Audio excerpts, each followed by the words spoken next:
এবং অত্যন্ত বলিষ্ঠ নেতা মোস্তাফিজুর রহমান সেগুন ভাই, উপস্থিত আছেন মৎস্যজীবী দলের সংগ্রামী নেতৃবৃন্দ এবং আমার সামনে উপবিষ্ট সহযোদ্ধা সহকর্মী ভাইরা।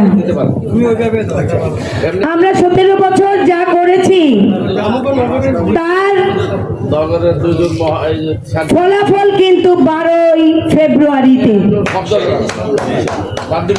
এবং আমরা অত্যন্ত গর্বিত যারা 17 আসনের যারা নেতা কর্মী আছেন।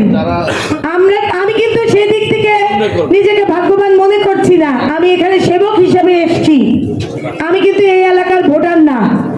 সেই হিসাবে কিন্তু আপনারা অনেকেই আমার চেয়ে লাকি যে যার জন্য বা যার নেতৃত্বে আমরা 17 বছর ফ্যাসিস্ট হাসিনার বিরুদ্ধে যুদ্ধ করেছিলাম, সেই নেতার আসনের আপনারা ভোটার।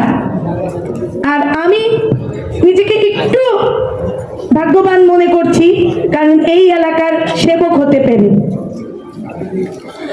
আমরা যারা পলিটিক্যাল পার্সন আছি, দেখা যাচ্ছে আমাদের মধ্যে অনেক ধরনের প্রবলেম থাকতে পারে, মত অনৈক্য থাকতে পারে।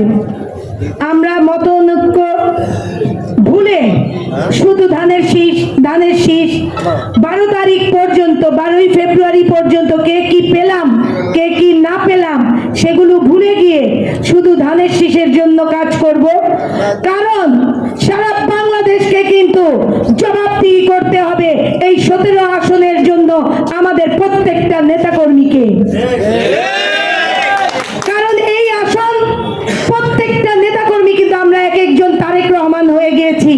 আমাদের নেতা 299টা আসনে ঘুরে বেড়াবেন।